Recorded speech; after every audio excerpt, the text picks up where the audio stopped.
हाँ पढ़ो। 18वें प्रकरण का 69 नंबर सूत्र है। आज हमें कह रहे हैं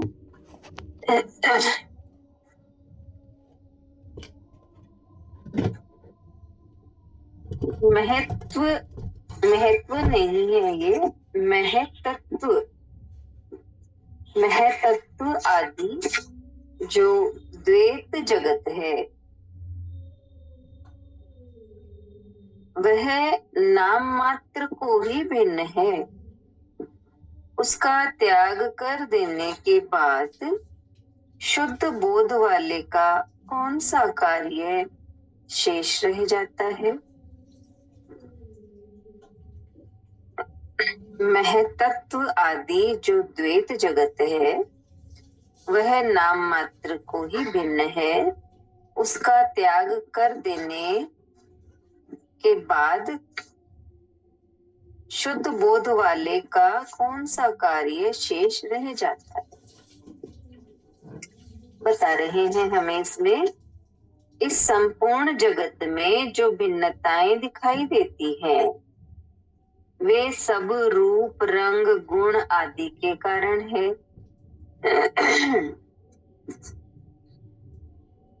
जो भ्रांतिवश भिन्न प्रतीत होती हैं,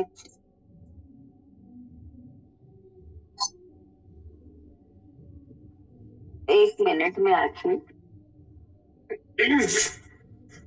बस एक मिनट।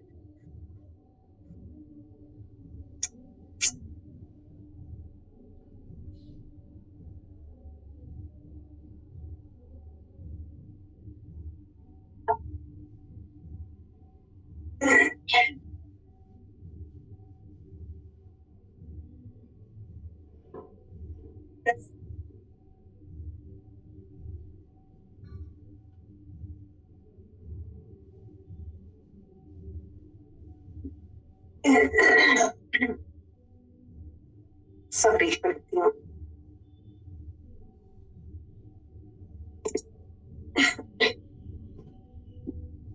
हाँ वापस से पढ़ देती हूँ।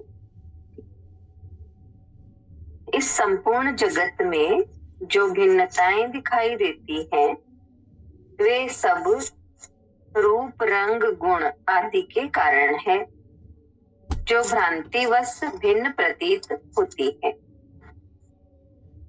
यह भिन्नता अज्ञान मात्र है जो द्वैत का आधार है।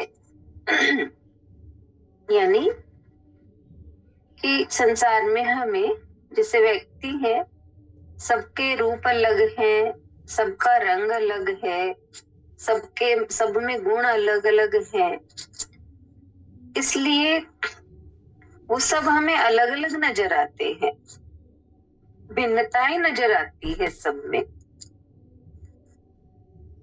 लेकिन ये हमारी भिन्नता जो हम भिन्न देख रहे हैं ये हमारा अज्ञान है और इसी के कारण द्वैत नजर आता है। यानी हर व्यक्ति अलग, हर प्राणी मात्र जीव सब हमें अलग अलग नजर आते हैं।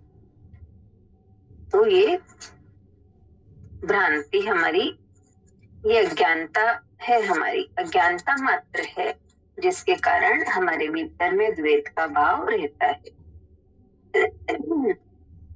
एक ही चैतन्य ब्रह्म विभिन्न क्रिया रूपों में प्रकट होता है,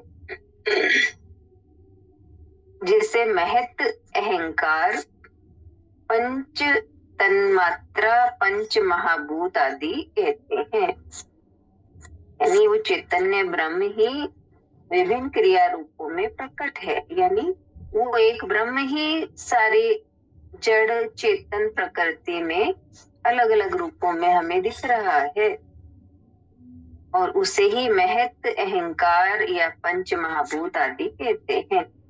ये नाम मात्र को ही भिन्न है, अन्यथा ये ब्रह्म ही के विभिन्न स्वरूप हैं। इनके भिन्न भिन्न नाम देने से ही भिन्नता की प्रतीति होती है, अन्यथा ये भिन्न नहीं है। बाहर से भिन्न दिखाई देने पर भी भीतर से संयुक्त है, अभिन्न है। इस भ्रांति या अज्ञान के कारण ही विभिन्न प्रकार के कर्म करने पड़ते हैं एवं इसी अज्ञान को मिटाने के लिए विभिन्न प्रकार की साधनाएं, योग, भक्ति, कर्म, ध्यान आदि करने पड़ते हैं। किंतु अष्टावक्र कहते हैं कि जिसे आत्मबोध हो गया, जिसने उस परम तत्व को जान लिया, उसका यह संपूर्ण द्वैत जगत छूट जाता है एवं ऐसा ज्ञानी उस अद्वैत आत्मा में स्थित हो जाता है। अहंकार एवं वासना के कारण संसार में जितने संबंध निर्मित किए थे, जितना परिग्रह, अधिकार, व्यक्तिगत दावे किए थे, वे सब मिथ्या सिद्ध हो जाने से छूट जाते हैं। इसके बाद ज्ञानी का कोई कार्य शेष नहीं रह जाता। ज्ञानी ना कुछ पक्ष छोड़ता है न पाता है, केवल अज्ञान अथवा भ्रांति छूटती है एवं सत्य एवं ज्ञान को प्राप्त होता है। अज्ञानी ब्रह्म में ही जीता है और अज्ञान ही उसका संसार है। ज्ञानी और अज्ञानी में यही अंतर होता है। इतना ही है लेसन। सब शॉर्ट में हमें जो बताया कि संसार में जो भी भिन्नताएं दिखाई देती हैं, वे सब रंग रूप गुण के कारण है और ये भिन्नता अज्ञान मात्र है और यही द्वैत का आधार है। यानी सबको भिन्न देखते हैं, ये हमारी अज्ञानता है और इस भिन्नता के कारण ही द्वैत है। बाकी वो चैतन्य ब्रह्म है, वो ही बाहर से सब अलग दिखते हैं लेकिन भीतर से सब संयुक्त है। भीतर से उसी चैतन्य ब्रह्म, सब में वो ही ब्रह्म है, अलग कुछ भी नहीं है। और इसी अज्ञान को मिटाने के लिए मनुष्य कितनी साधनाएं करता है, भक्ति कर्म करता है। लेकिन जिसको आत्मबोध हो जाता है, जिसने जान लिया कि वो ही ब्रह्म संपूर्ण जगत में है, उसका द्वैत भाव या द्वैत जगत छूट जाता है। हरिओम। नवीता बताएंगी।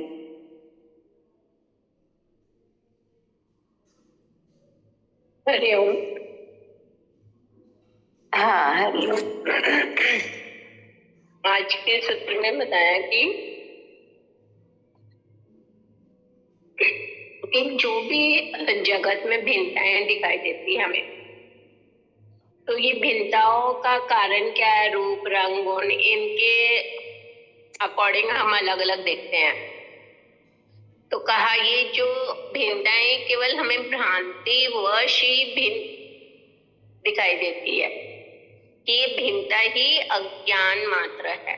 ये जो भिन्न भिन्न हम देख रहे कर रहे हैं, ये ही अज्ञान मात्र है और ये ही द्वैत का आधार भी बताया इसको।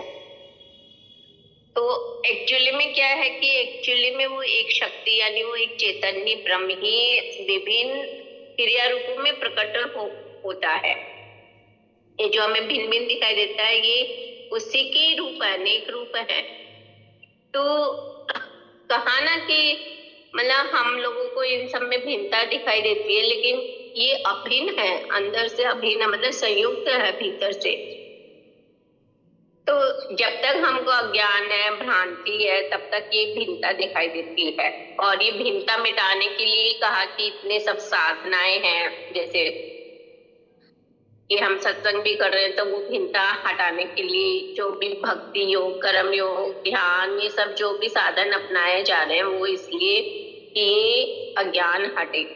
लेकिन कहा अष्टावक्र ऋषि ने कि जिसको आत्मबोध हो गया है और जिसने परम तत्व को जान लिया है, तो उसका ये द्वैत संसार जो होता है वो छूट ही जाता है, वो अद्वैत आत्मा में ही स्थित हो जाता है।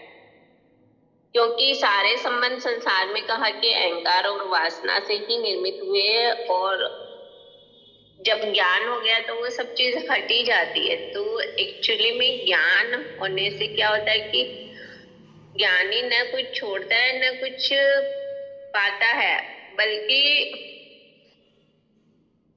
जैसे जो सहज रहता है बस वो प्राप्त हो जाता है उसको, जो जानने योग्य होता है वो ही उसको प्राप्त हो जाता है। तो यही आज के लेसन में बताया कि अज्ञानी जो होता है वो भ्रम में ही जीता है, ज्ञानी उसका संसार रहता है, और ज्ञानी जो होता है वो परम तत्व को पाके परमानंद में जीता है। हरिओम। हाँ, बहुत सुंदर, बहुत अच्छे से बताया। किरण आंटी आप बताएंगी? जय गुरुदेव दीदी। हाँ, जय गुरुदेव। बहुत सुंदर से बताया ना दीदी, अद्वैत और अद्वैत। ज्ञान के बाद तो सब अद्वैत है। कहा कि सबके अंदर वही ऊर्जा काम कर रही। क्या वो भजन की लाइन याद आ रही थी कि तुम्हारी शक्ति से क्या है खाली, सभी में तुम हो सभी में तुम। तो जब उसे आत्मा बोध हो जाता है तो सिया राम में सब जग जानी, सारे संसार में राम ही रमन कर रहा है। तो ये बात उसको समझ में आ जाती है। तो किसको तो अच्छा समझे, किसे अपना और किसे पराया समझे, और क्या अपनाऊं क्या छोड़ूं, इन सबसे वो ऊपर उठ गया। जब तक बोध नहीं है तब तक रूप, आकार, जाति, लिंग, ये सब चीजें हमें द्वैत से जुड़े रखती है। सबके अंदर भिन्नता ही देखते हैं। और जैसे ही ब्रह्म भाव में आया, तत्व दर्शन हुआ कि देखना क्या है। जैसे बोला ना, गहने के अंदर गहने तो 10 हैं, परंतु अंदर क्या है, उसमें सब में सोना है। जब दृष्टि केवल सोने पे हो गई ना, तो आपस में बंटवारा भी करते भाई भाई, तो उनका झगड़ा नहीं होता है कि किसी को कोई भी गहना मिले, मिल तो सोना ही रहा है ना उसको। और जब ये लगता है ये गहना, तो वहां अवसाद खड़ा हो जाता है, झगड़े झंझट खड़े होते हैं। तो जब तक जीव ब्रह्म, अपने आप को जीव ब्रह्म से अलग समझता है, तब तक मेरा मेरा करता रहता है।